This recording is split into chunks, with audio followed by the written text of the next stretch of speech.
आणि यानंतर आणखी काही बातम्यांचा आढावा घेतोय, राष्ट्रीय आणि आंतरराष्ट्रीय बातम्या पाहतोय दुनियादारीमधून।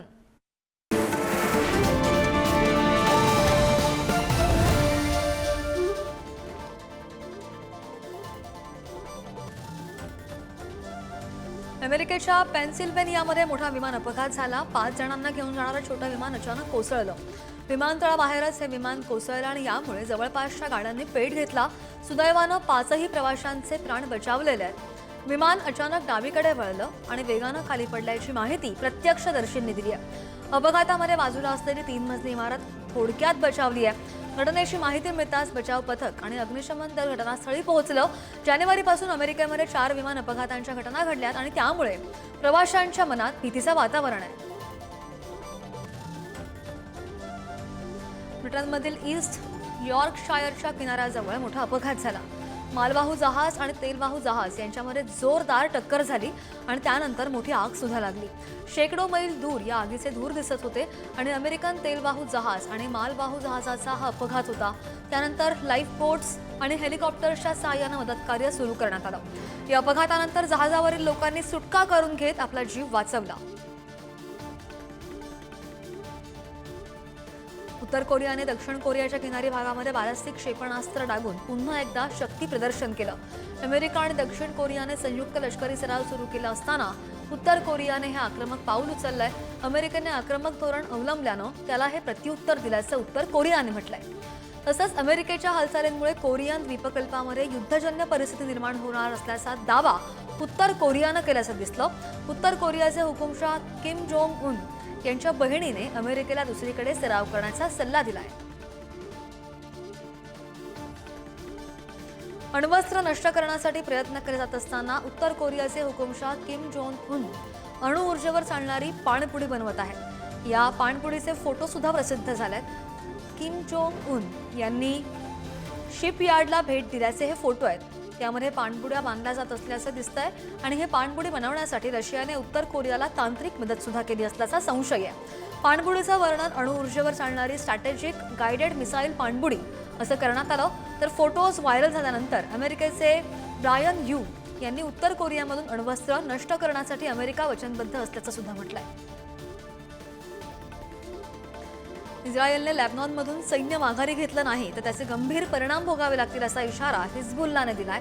सध्या इस्रायल आणि हिजबुल्लामध्ये युद्धविराम सुरू आहे, मात्र लेबनॉनचं सशस्त्र दल हिजबुल्ला आणि इस्रायलमध्ये तणाव अद्यापही कायम आहे। दरम्यान हिजबुल्लाचे नवे प्रमुख नईम कासिम यांनी मोठं वक्तव्य केलंय आणि त्यांनी हिजबुल्लाला कमी समजू नका असा इशारा अमेरिकेला दिलाय। इस्रायलचे पंतप्रधान नेतन्याहू यांच्या घरावरील हल्ल्याचा हवाला देत हिजबुल्ला अजूनही ताकदवान असल्याचं त्यांनी म्हटलंय। तिकडे जर्मनीमध्ये कर्मचाऱ्यांच्या संपामुळे विमानसेवा विस्कळीत झालेली होती। जर्मनीमधील सर्व विमानतळाच्या कर्मचाऱ्यांनी 1 दिवसाचा संप पुकारला आणि त्यामुळे जर्मनीमधील हवाई प्रवास थांबला। या 5 लाखांहून अधिक प्रवाशांना याचा फटका बसलेला आहे। देशभरातील 13 प्रमुख विमानतळांवर 3400 उड्डाणं रद्द करण्यात आली आहेत, ज्यामध्ये स्टुटगार्ट आणि म्युनिक सारख्या प्रमुख विमानतळांचा समावेश आहे। देशभरातील 25 लाख कर्मचाऱ्यांनी पगारवाढीच्या मागणीसाठी संप पुकारला। रविवारी रात्रीपासून सुरू झालेल्या या संपात सार्वजनिक विभागाचे कर्मचारी, ग्राउंड स्टाफ आणि सुरक्षा रक्षकांचा समावेश आहे। रशिया युक्रेन युद्ध थांबवण्याची कोणतेही चिन्ह पाहायला मिळत नाहीये। दिवसेंदिवस हा संघर्ष तीव्र होत चाललाय। रशियन सैन्यानं आता कुर्स्क प्रदेशावर हल्ला केलेला असून रशियाच्या सैनिकांनी कुर्स्कमध्ये गॅस पाईपलाईनमधून घुसखोरी सुद्धा केली आहे। रशियाच्या कुर्स्कचा काही भाग गेल्या वर्षी युक्रेन ताब्यामध्ये घेतला होता आणि आता रशिया संपूर्ण क्षेत्रावर परत नियंत्रण मिळवण्याच्या प्रयत्नामध्ये सुद्धा आहे। रशियाच्या लष्कराने वेगळी रणनीती वापरून युक्रेनियन सैन्यावर हा हल्ला केल्याची माहिती आहे। इस्रायलने गाझाचा वीज पुरवठा बंद केल्याची घोषणा केली आहे आणि इस्रायलनं आठवड्याभरापूर्वी गाझापट्टीत सगळ्या प्रकारच्या वस्तू पाठवणं बंद केलं होतं। त्यानंतर आता वीज पुरवठा बंद करण्याची घोषणा इस्रायलनं केली आहे। वीज पुरवठा बंद करण्याच्या या घोषणेमुळे गाझापट्टीमध्ये पाण्याचा प्रश्न निर्माण होणार आहे, कारण गाझामधील खारं पाणी गोडं करण्याच्या प्रकल्पांना हीच वीज वापरली जाते। दुसरीकडे हमासने संघर्ष विरामासाठी दुसऱ्या टप्प्याची चर्चा करावी म्हणून दबाव वाढवलाय आणि ज्यामध्ये गाझामधील उर्वरित बंधकांची मुक्तता आणि इस्रायलचं लष्कर मागे घेणं याला सुद्धा प्राधान्य दिलं जाईल। रोमानियाच्या राजधानीमध्ये लोकप्रिय नेते कॅलिन जॉर्जस्कू यांच्या संतप्त समर्थकांनी गोंधळ घातल्याचं पाहायला मिळालं. राष्ट्राध्यक्षपदाच्या निवडणुकांमध्ये जॉर्ज क्रू यांना उमेदवारी नाकारली आणि त्यामुळे त्यांचे समर्थक रस्त्यावर उतरले. जॉर्ज क्रू यांनी बुखारेस्टमध्ये उमेदवारी अर्ज दाखल केला होता, मात्र त्यांचा उमेदवारी अर्ज फेटाळण्यात आलेला आहे. रोमानियाच्या केंद्रीय निवडणूक ब्युरोनं त्यांचा हा अर्ज फेटाळून लावला, तर त्यांचा अर्ज कोणत्या कारणास्तव फेटाळण्यात आला हे अजूनही अस्पष्ट. अमेरिकेच्या सुरक्षा दलाच्या अधिकाऱ्यांनी व्हाईट हाऊसजवळ एका सशस्त्र व्यक्तीवर गोळीबार केला आणि या गोळीबारामध्ये ती व्यक्ती गंभीर जखमी झाली.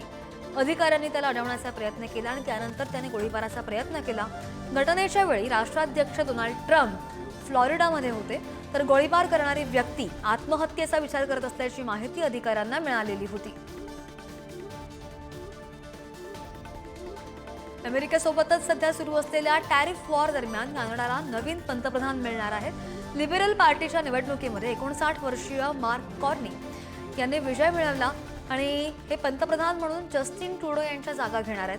कॅनडाचे भारताबरोबरचे संबंध देखील काही दिवसांपासून तणावाचे राहिलेत आणि त्यामुळे येत्या काही दिवसांमध्ये कार्नी यांनी पद स्वीकारल्यानंतर त्यांची भूमिका काय असेल याकडे सगळ्यांचं लक्ष लागलंय. जानेवारीमध्ये जस्टिन ट्रुडो यांनी कॅनडाचे पंतप्रधान पद सोडण्याची घोषणा केलेली होती. भारत आणि युरोपियन युनियन यांच्यामधील प्रस्तावित मुक्त व्यापार कराराच्या 10व्या फेरीच्या वाटाघाटी ब्रुसेल्स इथे सुरू होणार आहेत आणि अमेरिकेचे राष्ट्राध्यक्ष ट्रम्प प्रशासनाच्या आयात शुल्कांच्या पार्श्वभूमीवर दोनही बाजूंमध्ये चर्चा सुद्धा होईल. हा करार या वर्षाअखेर निश्चित करण्याच्या दृष्टीने उर्वरित मुद्द्यांवर तोडगा काढण्यावर भर दिला जाणार असल्याचं अधिकाऱ्यांनी म्हटलंय. तर दुसरीकडे पंतप्रधान नरेंद्र मोदी आणि युरोपियन कमिशनच्या अध्यक्षा उर्सुला वॉन डेर लेयेन यांनी मुक्त व्यापार कराराला अंतिम स्वरूप देण्याचा निर्धार सुद्धा व्यक्त केला.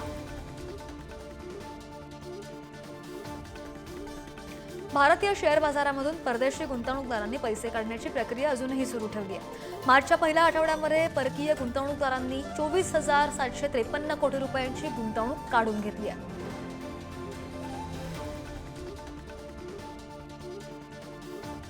एकीकडे अमेरिकेने युक्रेनची मदत थांबवली, तर दुसरीकडे अमेरिकेचे राष्ट्राध्यक्ष डोनाल्ड ट्रम्प यांचे सहकारी इलॉन मस्क यांनी युक्रेनचं टेन्शन वाढवलंय.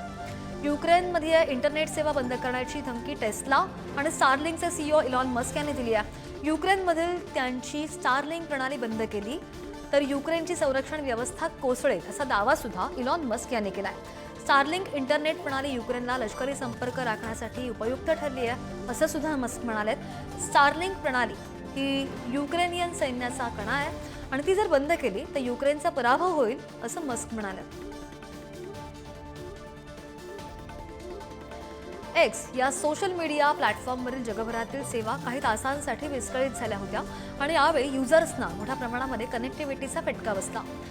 एक्सची सेवा विस्कळीत झाली आणि त्यामुळे हजारो युजर्सने संताप सुद्धा व्यक्त केला. सेवा विस्कळीत झाल्यानं असंख्य तक्रारी नोंदवण्यात आल्या. एक्स प्लॅटफॉर्मवरील या समस्येसंदर्भात कंपनीने कोणतीही अधिकृत माहिती दिलेली नव्हती, पण काही वेळानंतर एक्सची सेवा पुन्हा सुरळीत सुरू झाली.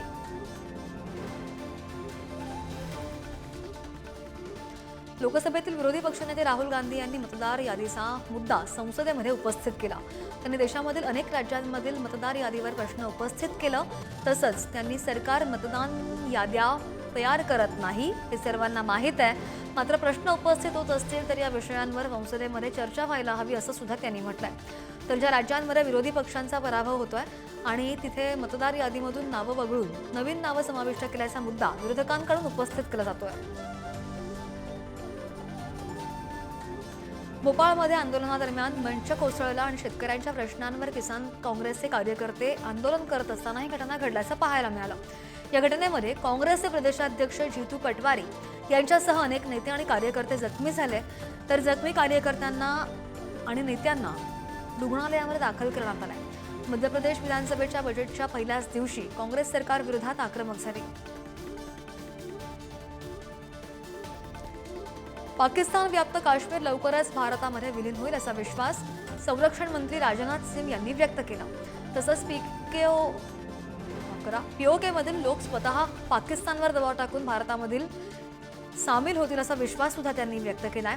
तर भारताच्या आर्थिक प्रगतीमुळे व्याप्त काश्मीरमधील जनतेला भारताशी जोडलं जाणं अधिक फायदेशीर वाटू लागल्याचं सुद्धा ते म्हणाले. पाकिस्तान कधीही स्वेच्छेने पीओके सोडणार नाही असं सुद्धा त्यांनी म्हटलंय. छत्तीसगड काँग्रेसचे ज्येष्ठ नेते आणि माजी मुख्यमंत्री भूपेश बघेल यांच्या घरावर ईडीने छापा टाकला. या दरम्यान अधिकाऱ्यांनी मोठी रोकड जप्त केलेली आहे. तर ही रोकड मोजण्यासाठी अधिकाऱ्यांनी मशीन सुद्धा मागवलेलं आहे. बघेल यांच्या मुलगा चेतन यांच्या घरातून इलेक्ट्रॉनिक उपकरणं आणि कागदपत्र जप्त करण्यात आलेली आहेत. बघेल यांच्या विलाईच्या घरी हा छापा टाकण्यात आलेला असून हे प्रकरण मद्य घोटाळ्याशी संबंधित आहे. तर चैतन याचा 21,000 कोटी रुपयांचा मद्य घोटाळ्याशी संबंध असल्याचा संशय आहे. खासदार नरेश म्हस्के यांनी संसदेमधून 0 प्रहर कालावधीमध्ये पेन्शनधारकांच्या प्रश्नांवर आवाज उठवला. त्यांनी पेन्शनधारकांना किमान पेन्शन 7,500 रुपये करावे अशी मागणी केली आहे. केंद्रीय कामगार मंत्रालयाअंतर्गत EPS 95 पेन्शन योजनेच्या समस्यांकडे म्हस्के यांनी सभागृहाचं लक्ष वेधलं. तर देशभरात 78 लाख पेन्शनधारक महाकिमान दरमहा 1,000 रुपये पेन्शनवर जगतायत आणि सध्याच्या परिस्थितीमध्ये ही रक्कम अपुरी असून मूलभूत गरजा आणि आरोग्य सेवांपासून ते वंचित आहेत. नवी दिल्लीमधील तामिळनाडू भवनमध्ये बॉम्ब अलर्ट आला आणि त्यानंतर नवीन महाराष्ट्र सदनाला अलर्ट करण्यात आलं. खबरदारी म्हणून महाराष्ट्र सदनाची बॉम्ब शोधक पथकाकडून पाहणी सुद्धा करण्यात आली आहे. सदनामध्ये डॉग स्क्वॉड तपासून ही पाहणी करण्यात आलेली आहे आणि दिल्ली पोलीस अग्निशमन दल यांच्यासह बॉम्ब शोधक पथकं सुद्धा पाहणी करण्यासाठी उपलब्ध होते. महाराष्ट्र सदनासह इतर राज्यांच्या काही सदनांना अलर्ट करण्यात आलं. भारताने तुकडा तांदळाच्या निर्यातीवर असणारी बंदी उठवलेली आणि त्यामुळे जागतिक बाजारपेठेमधील तुकडा तांदळाच्या किमती नियंत्रणात येण्याची शक्यता वर्तवली जाते. परकीय व्यापार संचालनालयानं 7 मार्चला अधिसूचना काढून ही बंदी उठवली. तर सप्टेंबर 2022 पासून तुकडा तांदळाच्या निर्यातीवर बंदी होती. निर्यात बंदीमुळे देशामधील तांदळाचा भाव घसरला. बंदी उठवल्यानं भारतामधून 20 लाख मेट्रिक टन तांदूळ निर्यात होण्याची शक्यता वर्तवली जाते. विजयनगरचे खासदार कालीशेट्टी यल्लप्पा नायडू यांनी महिला दिनी केलेली घोषणा चांगलीच चर्चेत आहे. तिसऱ्या अपत्याला जन्म दिल्यास महिलेला 50,000 रुपये किंवा गाय यांपैकी एक गोष्ट दिली जाईल असं नायडू यांनी जाहीर केलंय. स्वतःच्या वेतनामधून ही रक्कम देणार असल्याचं त्यांनी म्हटलंय. तसंच नायडू यांनी पंतप्रधान मोदी आणि मुख्यमंत्री एन चंद्राबाबू नायडू यांच्या विचाराला अनुसरून ही घोषणा केल्याचं सांगितलं जात आहे. तेलंगणामधील श्रीशैलम डाव्या कालव्याच्या कोसळलेल्या बोगद्यामध्ये अडकलेल्या 8 जणांपैकी एका व्यक्तीचा मृतदेह सापडला. मात्र या मृतदेहाची ओळख अजूनही पटलेली नाही. 22 फेब्रुवारी रोजी हा बोगदा कोसळला आणि त्यामध्ये 8 मजूर अडकलेले होते. तर बचाव कार्यादरम्यान टनेल बोरिंग मशीनच्या जवळ हा मृतदेह सापडला. दुर्घटनेच्या वेळी या यंत्राचा वापर 2 कामगार करत होते आणि इतर 6 जणांना ते मदत करत होते.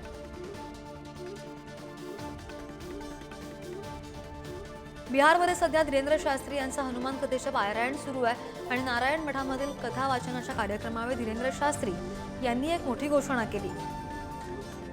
यावेळी ते म्हणाले की मी लवकरच देशभर पदयात्रा करणार आहे. उत्तर प्रदेशमधून या यात्रेची सुरुवात होईल. UP पाठोपाठ आमची यात्रा बिहारमध्ये दाखल होईल. या यात्रेद्वारे हिंदू समाजामधील लोकांना एकत्र आणण्यासाठी प्रयत्न केले जाणार आहेत आणि ही यात्रा हिंदू एकतेचं प्रतीक असेल अशी घोषणा सुद्धा धीरेंद्र शास्त्री यांनी केली आहे.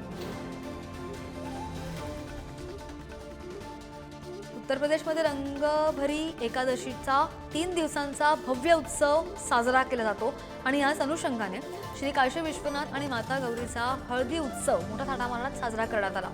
यावेळी काशी विश्वनाथ मंदिरामध्ये होळीचा सण विशेष पद्धतीने साजरा केला जाणार आहे. मंदिरामध्ये मथुरा येथील श्रीकृष्ण जन्मस्थान मंदिरामधून पाठवलेले रंग, गुलाल आणि अबीर पहिल्यांदाच वापरण्यात येणार आहेत. तर काशी विश्वनाथ धामकडून मथुरेच्या लड्डू गोपालजींना एक खास भेट पाठवण्यात आली आहे. दोनही मंदिरांमध्ये प्रथमच सणांवरील भेटवस्तूंची देवाणघेवाण सुरू झाली आहे. मध्य प्रदेशच्या सिधी इथे क्रुझर आणि ट्रक यांच्यामध्ये भीषण अपघात झाला. या अपघातामध्ये 7 जणांचा मृत्यू झाला. 14 जण गंभीर जखमी झालेत. यामधील 9 जणांची प्रकृती गंभीर असून जखमींना सिधी जिल्हा रुग्णालयामध्ये दाखल करण्यात आलाय. तर शवविच्छेदनानंतर सर्व मृतांचे मृतदेह नातेवाईकांना ताब्यात देण्यात येणार आहेत. अपघातानंतर वाहतूक काही काळ विस्कळीत झालेली होती. तर अपघातामधील नागरिक मैहर माताचा दर्शनासाठी जात होते. कठुआमधील बिलावर मधील दुर्गम भागामध्ये 3 नागरिकांच्या हत्येमध्ये दहशतवाद्यांना हात असल्याचं केंद्रीय मंत्री जितेंद्र सिंग यांनी सांगितलं. तर शांततापूर्ण भागामध्ये अशांतता माजवण्याचा कट रचला जात असल्याचा आरोप सुद्धा त्यांनी केलाय. दरम्यान हत्यांमुळे स्थानिकांमध्ये संताप आणि भीतीचं वातावरण निर्माण झालंय. तर नागरिकांनी परिसरामध्ये सुद्धा बंद पाळलाय. 8 मार्चला बिलावरचा मल्हार भागामधील 3 नागरिकांचे मृतदेह आढळून आले आणि दहशतवाद्यांनी या 3 युवकांची निर्घृण हत्या केलेली होती.